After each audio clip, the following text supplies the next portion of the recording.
Well, hope you guys enjoyed my absurdist video on the Latakia. Just having a little bit of fun this morning. I am a heavy metal fanatic, so I figured why not. It struck me. I was in the mood to make something like that. Um, for those of you who haven't watched video part one, check it out if you want. Um, if not, I'll cut right to the chase with this one. So, what was I smoking? I was smoking um, some connoisseur blend that is available through the tinder box, and I was smoking it out of this awesome 7 pipe called the Tundra. I love smoking this blend out of this pipe because the bowl is massive, and this is just such a satisfying, mellow, and slow burning smoke. I mean, you could spend about 2.5 hours with this bowl smoking this blend.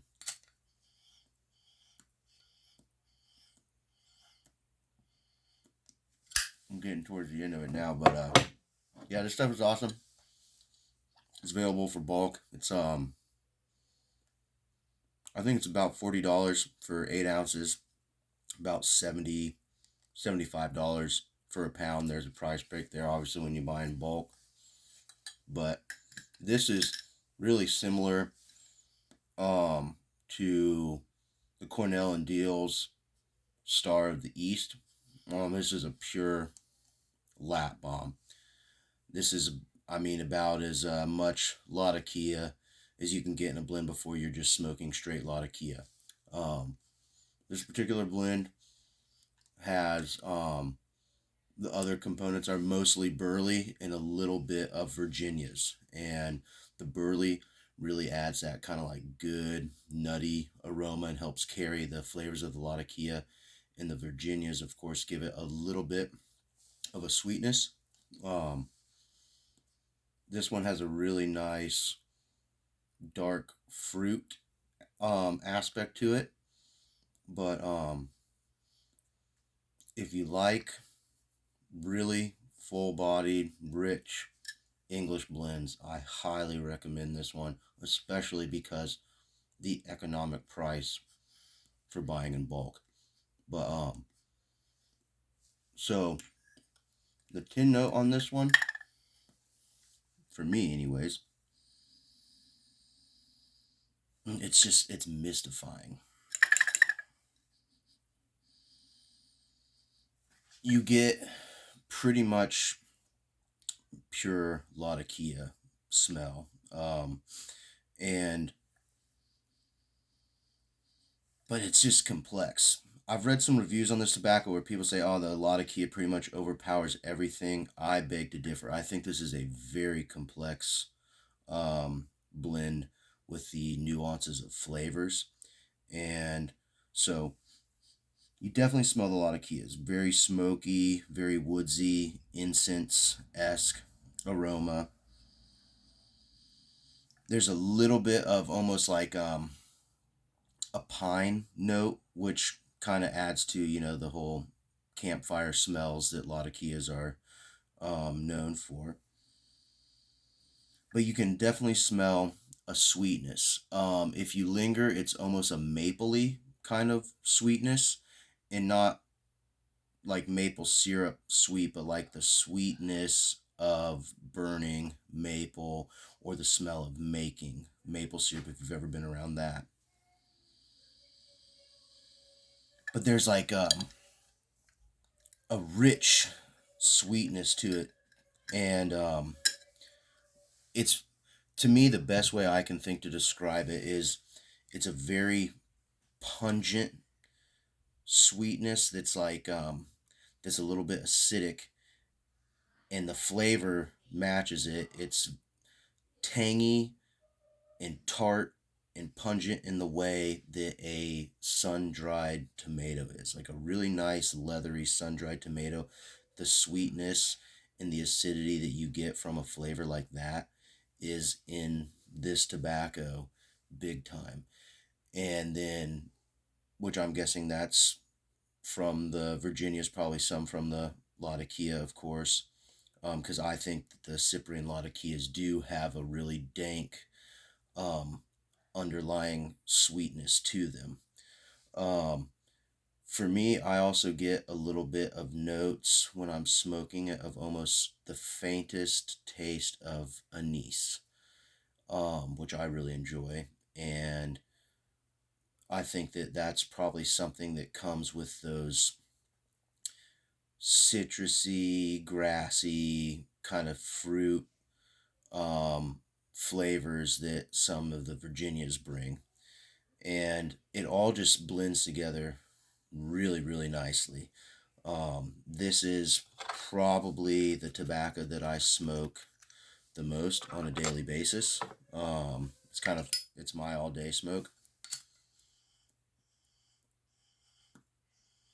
Gotta stop yakking a bit and relight it. But it's a really enjoyable smoke. The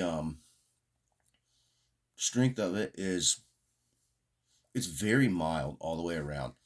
Like the contrast of how mild it is to how robust and pungent it smells and how thick and velvety the smoke is kind of astonishing. Which I also really like because, to be completely honest, I'm kind of a nicotine lightweight. So some of the, like, the dark fired Kentuckies or the really stout proper English blends, although I love them, I smoke them in smaller bowls and usually after a meal because sometimes the nick hit is pretty heavy. But this, the nick hit is damn near non existent. Absolutely no pipe bite whatsoever. Um, and it's just really enjoyable. This smoke, I'm yakking too much, so let me get this going here for a second. Mm.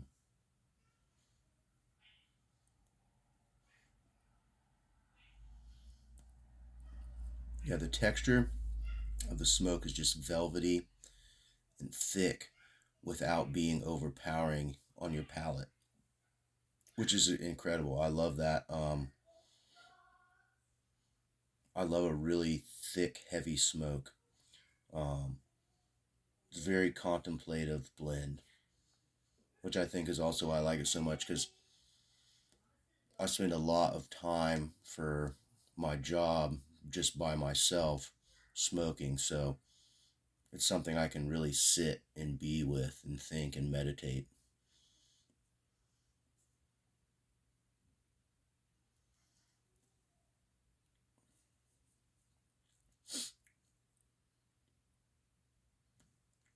It's got basically everything that I want from a tobacco. Excuse me.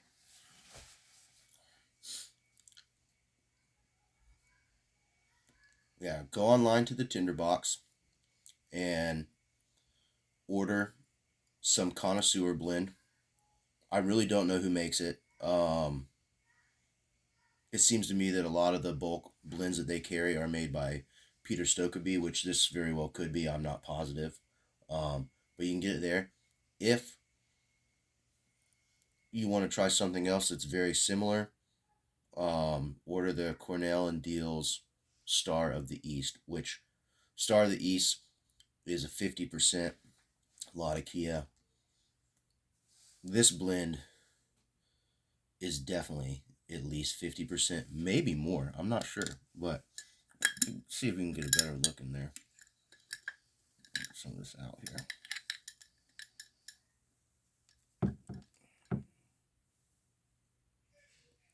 It's dark, it's musty, it's dank, it's sweet and tangy and tart. It's like a, it's like barbecue. It's just the smell is just like if you walked up and somebody who was smoking pork, heavily glazed pork with maple wood, just with maple and oak. If you smelled that in the woods on a damp hike and you came across a cottage where somebody had their smoker going like that with the maple wood and maybe also had a campfire going at the same time, that pretty much sums up the smell um, and the flavors that I get personally from this blend. Um, yeah, and the first time I had, actually, so for the other heavy metal fans out there, the band Candlemass, or as my friend Noah likes to say, Condomas. If you ever listen to them, I was I was rolling down the highway one day, smoking some of this, and I was listening to my Spotify, and Candlemass came on, and I just turned it up, and I was smoking this at the same time, and I just thought, man, that's the epitome of sorcery right there.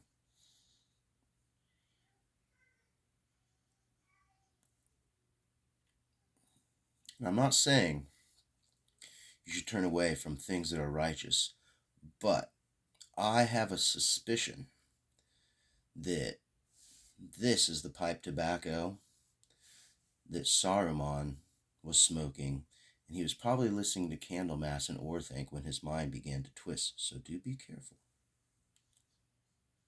It's dark and mystic and exotic, and you can definitely get lost in the smoke. You smoke this out of a large bowl with no interruptions and just sit with it, you will have probably some level of an out of body meditative experience. And I'll leave it at that for now, but I got to get going. Tinderbox connoisseur blend. I'm smoking it out of a massive Savinelli Tundra. And Happy New Year. I'll see you guys next time.